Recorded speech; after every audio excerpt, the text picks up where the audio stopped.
Halo, saya Yasmin dengan NIM 1118185 dari Prodi Manajemen 2018 Fakultas Ekonomi dan Bisnis Universitas Majung Malang. Dalam video kali ini, saya akan membuat rangkaian video pertama dari keseluruhan video UAS Teori IT for HRM semester Gasal 2020-2021. Pada video yang pertama ini, saya akan membahas mengenai materi workplace privacy. Jadi dalam materi workplace privacy ini, kita akan mendapatkan dua kasus. Jadi pada kasus pertama terdapat seorang karyawan yang menonton situs pornografi di kantor pada saat jam istirahat dengan menggunakan ponsel pribadi dan koneksi pribadi. Bila kita lihat dari sudut pandang karyawan, hal ini tidak bisa kita limpahkan kesalahan 100% kepada dirinya. Karena yang pertama, dia melakukan kegiatan ini pada saat jam istirahat. Yang kedua, dia menggunakan fasilitas pribadi, baik dari ponsel maupun koneksi. Jadi, secara pengguna fasilitas, dia tidak merugikan kantor. Lalu, kalau kita melihat dari etis kerja, hal ini tentu tidak etis, karena bagaimanapun juga dia berada di jam efektif kantor, jam efektif bekerja. Meskipun jam istirahat, hal ini merupakan suatu tindakan yang tidak pantas. Dan penyelesaiannya, yang pertama, bisa dilakukan pemanggilan atau diberi surat teguran, atau yang kedua, dia langsung ditindak sesuai dengan kebijakan perusahaan. Pada kasus yang kedua, terdapat pemalsuan data yang dilakukan oleh karyawan. Dalam kasus ini, kita tidak bisa melihat dari dua sudut pandang seperti pada kasus sebelumnya. Pada kasus kedua ini, tindakan yang dilakukan sudah benar-benar salah dan merugikan perusahaan.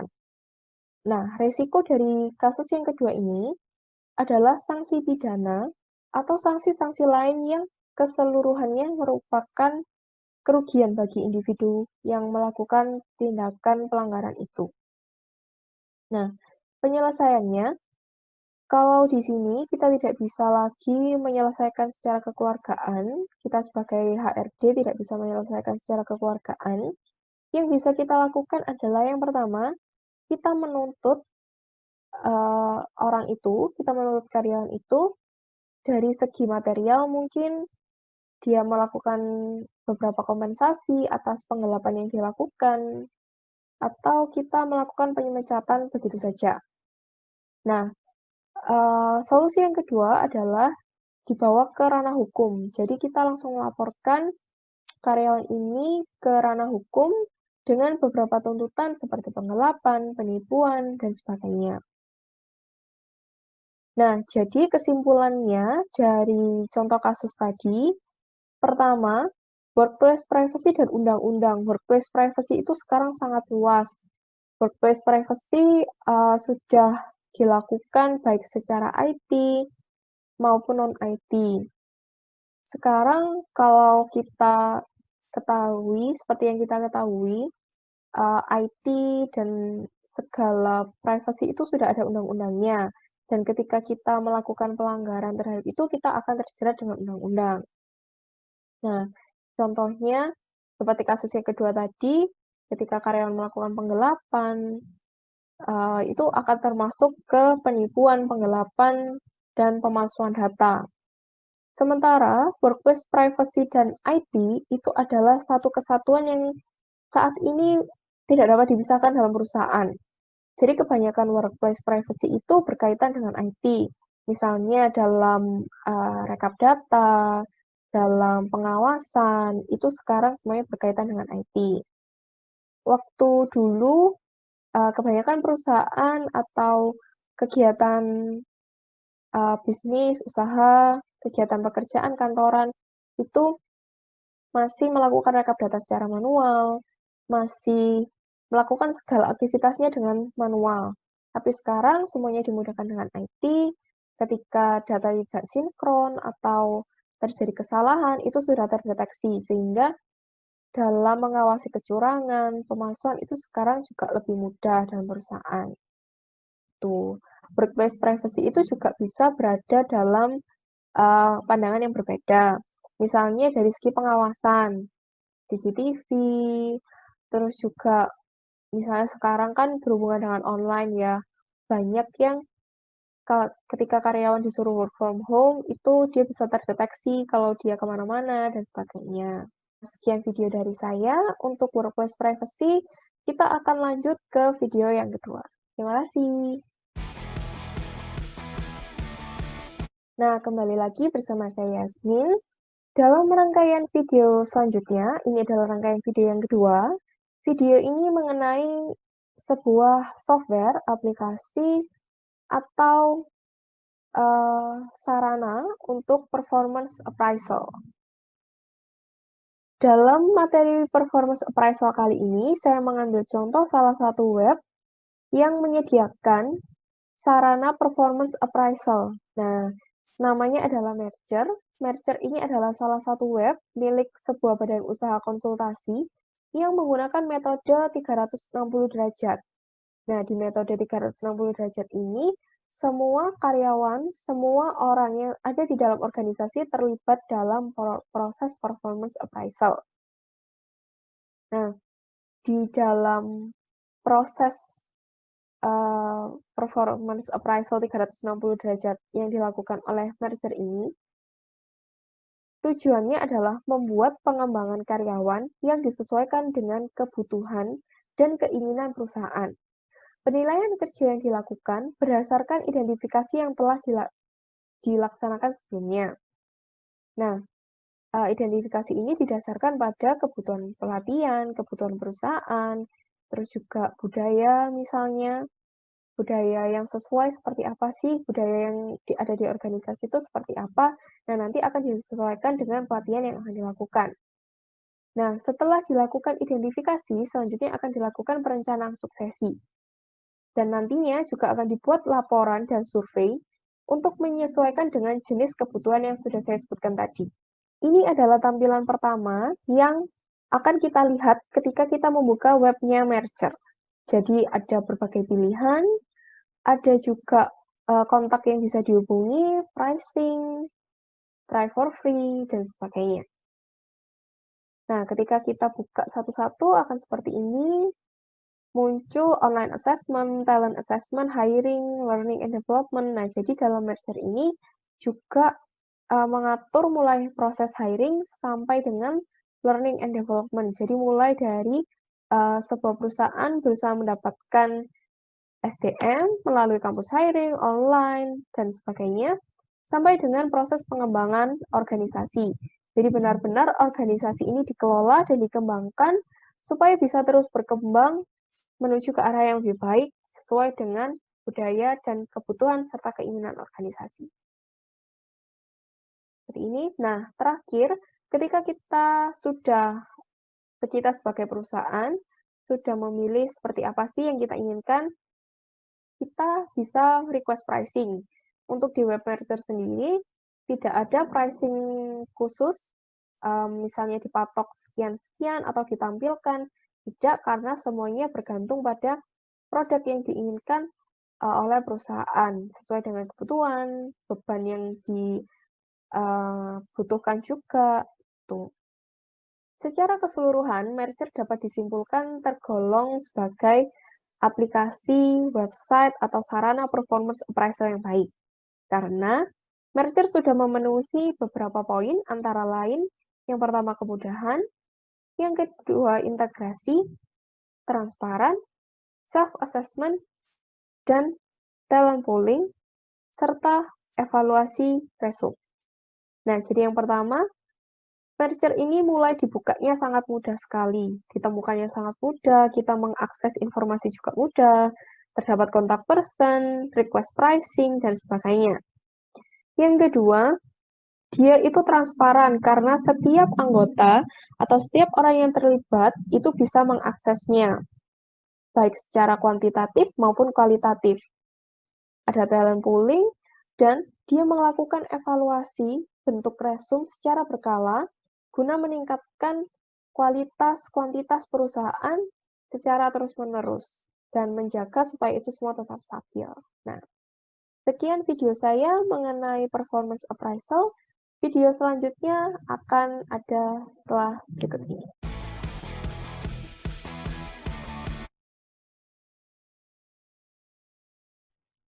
Halo, saya Yasmin dengan NIM 1118175.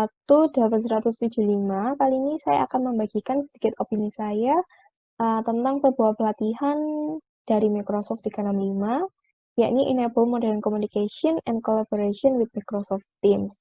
Nah, jadi tujuannya dari Teams itu adalah mengumpulkan karyawan dari berbagai macam wilayah atau bahkan negara untuk menjalin kerjasama dan bekerja sama secara efektif. Nah, di sini tips itu adalah solusinya. Terus, berdasarkan pelatihan yang sudah saya lakukan, itu ada 6 tahap. Jadi yang pertama introduction. Seperti yang sudah saya sampaikan tadi, Microsoft Teams itu tujuannya adalah mengumpulkan karyawan dari berbagai macam wilayah atau area yang berbeda, atau bahkan karyawan yang ada dalam suatu perusahaan tetapi tidak sedang bersama.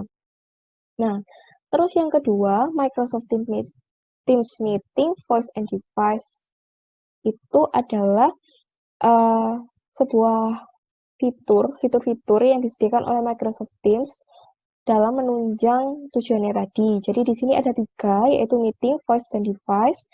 Jadi di Meeting ini ada audio, terus video, ada kontennya juga.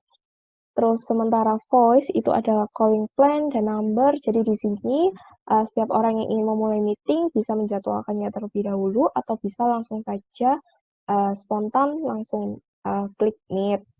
Dan device di sini ada reliable dan secure.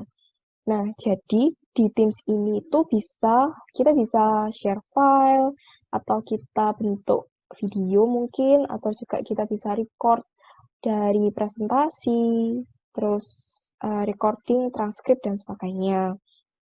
Nah, tahap ketiga itu ada customer success story. Di sini ada testimoni dari sebuah perusahaan penerbangan yang menggunakan Teams sebagai media mereka untuk berkomunikasi. Jadi meskipun mereka ini terpisah karena harus penerbangan mungkin, atau karyawannya tersebar di mana-mana dan cenderung dinamis kegiatannya, mereka tetap bisa membagikan informasi dan inovasi terkait misalnya ada mungkin masalah atau ada rapat gitu. Nah, selanjutnya pada tahap keempat itu di sini membahas tentang komunikasi efektif yang penting. Jadi di sini komunikasi itu adalah kunci dari segalanya. Karena dari komunikasi kita bisa membagikan pengetahuan, kita bisa membagikan informasi, inovasi yang kita miliki. Nah, sesuai dengan materi managing knowledge yang kemarin, di sini sumber knowledge itu ada 2, informasi dan inovasi. Nah, uh, nantinya pengetahuan yang dimiliki oleh individu ini akan diteruskan atau dibagikan kepada individu-individu yang lain sehingga bisa berkembang dan membantu perusahaan dalam mencapai tujuannya. Di sini Microsoft 365, Microsoft Teams ini sangat membantu atau menunjang dari proses managing knowledge. Jadi pelatihan tentang Microsoft Teams, penggunaan, penerapan itu sangat baik bila digunakan di perusahaan.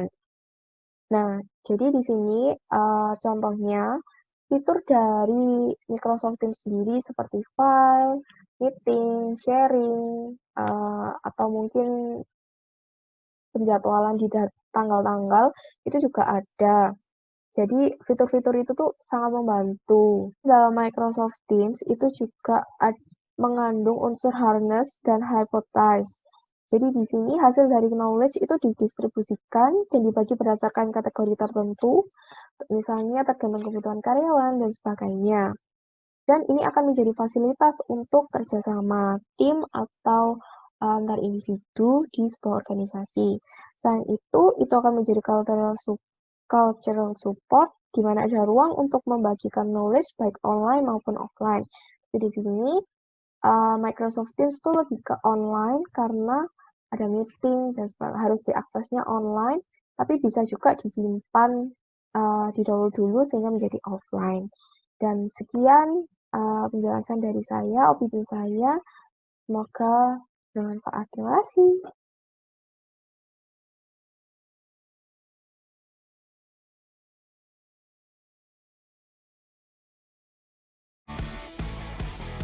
Oke, kita sudah sampai di video terakhir, video part terakhir dari keseluruhan rangkaian video UAS IT for Human Resource Management. Nah, di video terakhir ini kita akan membahas tentang HR in Pandemic. Jadi, kegiatan apa saja sih di human resource itu yang terkena dampak dari pandemi ini? Yang pertama, kita mulai dari permasalahannya. Seperti yang kita ketahui, pandemi ini sangat mempengaruhi berbagai aktivitas, salah satunya perusahaan. Nah, perusahaan ini kan aktivitasnya kompleks sekali, kompleks banget. Nah, mulai dari proses rekrutmen, organisasional, internalnya perusahaan, sampai ke eksternal, jadi penjualan, kontak dengan customer, kontak dengan rekan bisnis, dan lain sebagainya. Nah, dalam pembahasan kali ini, saya mengangkat sebuah artikel yang berjudul Pentingnya Learning Agility di Masa Pandemi dan VUCA. Artikel ini ditulis oleh Inasya Dewian Tiningtyas, MPSI Psikolog. Sehubungan dengan adanya perubahan yang sangat besar sehubungan dengan kondisi yang ada sekarang, organisasi harus memiliki kemampuan untuk berubah dengan cepat dan drastis. Sehubungan dengan perubahan ini, ada hal yang dikenal dengan VUCA atau Volatility, Uncertainty, Complexity, dan Ambiguity.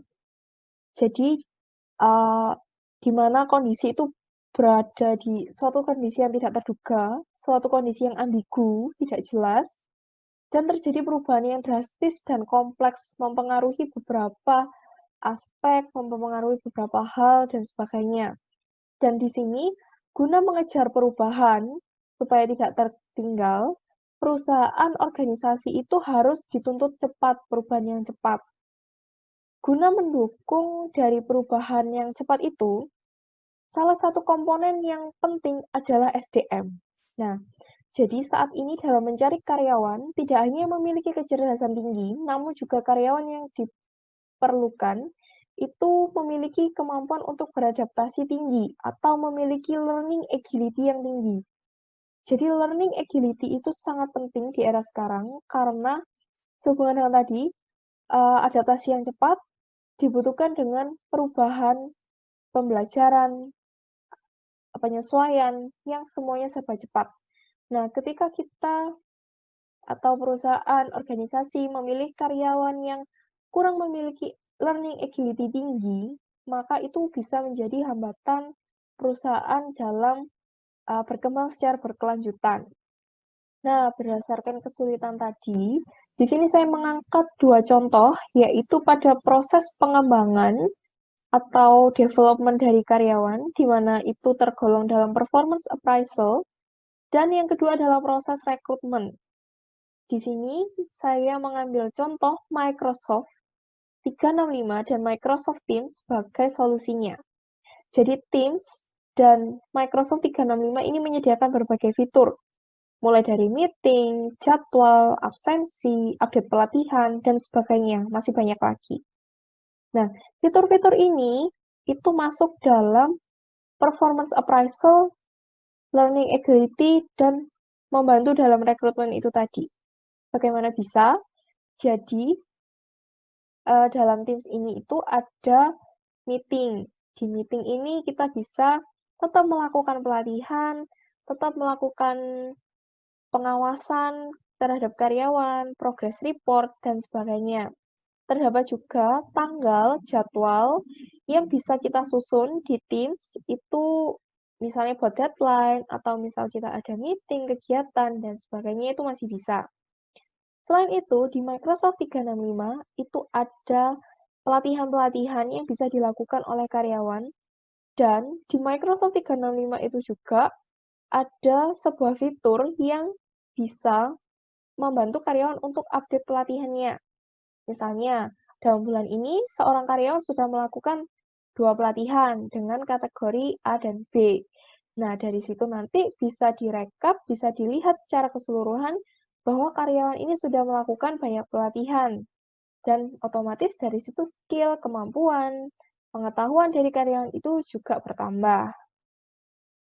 Nah, sekian video saya, dan berakhirnya video ini juga mengakhiri rangkaian video ujian akhir semester IT for HRM mata kuliah untuk manajemen SDM tahun 2020-2021. Sekian video dari saya, mohon maaf bila ada kekurangan dan kesalahan. Terima kasih.